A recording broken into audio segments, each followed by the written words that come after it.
वृंदावन की भूमि सदा से प्रेम और भक्ति की साक्षी रही है। वहाँ की हवा में आज भी बांसुरी की मधुर तान बहती है और यमुना की लहरों में कृष्ण का नाम गूंजता है।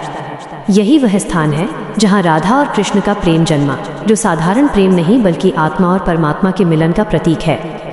यह कहानी केवल दो व्यक्तियों की नहीं बल्कि उस भाव की है जहाँ प्रेम स्वयं भक्ति बन जाता है।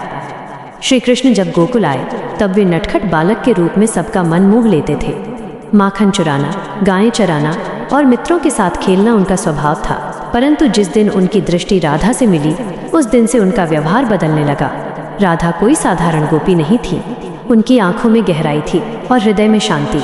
वे कम बोलती थी, पर उनकी मौन दृष्टि में ही प्रेम की पूरी भाषा छिपी होती थी। राधा का प्रेम दिखावे वाला नहीं था। वे न तो हर समय कृष्ण के साथ रहने की इच्छा करती थी और न ही अपने प्रेम का प्रदर्शन।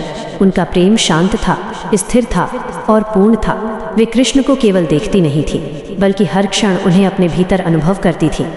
जब कृष्ण बांसुरी बजाते तो सारी गोपियां दौड़ पड़ती, लेकिन राधा वहीं खड़ी रहती, क्योंकि उनके लिए कृष्ण की धुन बाहर नहीं भीतर बजती थी। रासलीला की रातें वृंदावन को स्वर्ग समान बना देती थीं। चांदनी, यमुना का किनारा, गोपियों का नृत्य और कृष्ण की बांसुरी सब मिलकर दिव्य वातावरण रचते थे। पर राधा का स्थान सबसे अलग था। वे नृत्य में नहीं, ध्यान में होती थीं। कृष्ण ये भली भांति जानते थे कि राधा का प्रेम सबसे गहरा है, क्योंकि उसमें कोई अपेक्षा नहीं थी, केवल समर्पण था। एक दिन कृष्ण राधा से प्रेम की बात पूछी। उन्होंने कहा कि लोग कहते हैं राधा उन्हें सबसे अधिक प्रेम करती हैं। तब राधा ने उत्तर दिया कि वो प्रेम नहीं करती, बल्कि कृष्ण के प्रेम में विलीन हो चुकी हैं। उनका कहना था कि जहाँ कृष्ण है वहीं राधा है, और जहाँ कृष्ण नहीं है वहाँ भी उनका ही अनुभव है। यह सुनकर कृष्ण मौन हो गए, क्योंकि उन्होंने पहली बार प्रेम को शब्दों से परे समझा। लेकिन संसार की लीला में वियोग भी आवश्यक होता है। कृष्ण को मथुरा जाना पड़ा। ये समाचार सुनते ही पूरा वृंदावन शोक में डूब गया। गोपियाँ रोने लगी, यमुना की लहरें भी मानो उदास हो गईं। सब कृष्ण से विनती करने लगे कि वे न जाएं। परंतु जब कृष्ण राधा के पास पहुँचे तो दोनों के बीच कोई संवाद नहीं हुआ। मौन ही उनकी भाषा थी। राधा ने न रोका न शिकायत की। उन्होंने केवल इतना कहा कि जहाँ भी कृष्ण रहेंगे वहीं वृंदावन होगा। कृष्ण ने स्वीकार किया कि वे लौट नहीं पाएंगे। राधा ये पहले से जानती थी।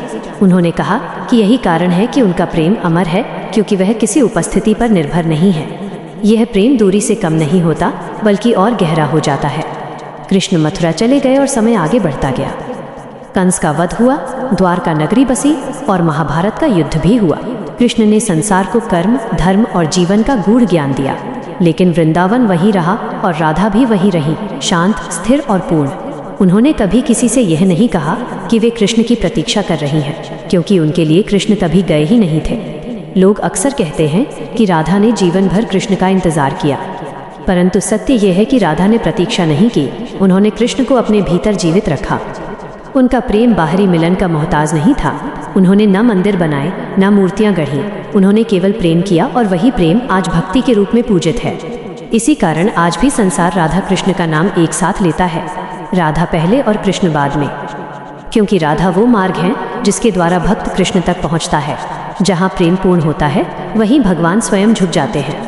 राधा और कृष्ण की ये कथा हमें सिखाती है कि सच्चा प्रेम पाने की इच्छा नहीं रखता बल्कि स्वयं को समर्पित कर देता है। यही राधा कृष्ण की अमर कहानी है। एक ऐसा प्रेम जो समय, दूरी और संसार से परे है, जो आज भी हर उस हृदय में जीवित है जहां प्रेम स्वार्थ से ऊपर और भक्ति शुद्ध है। यह राधा कृष्ण के निस्वार्थ प्रेम की बहुत ही सुंदर और भावुक प्रस्तुति है।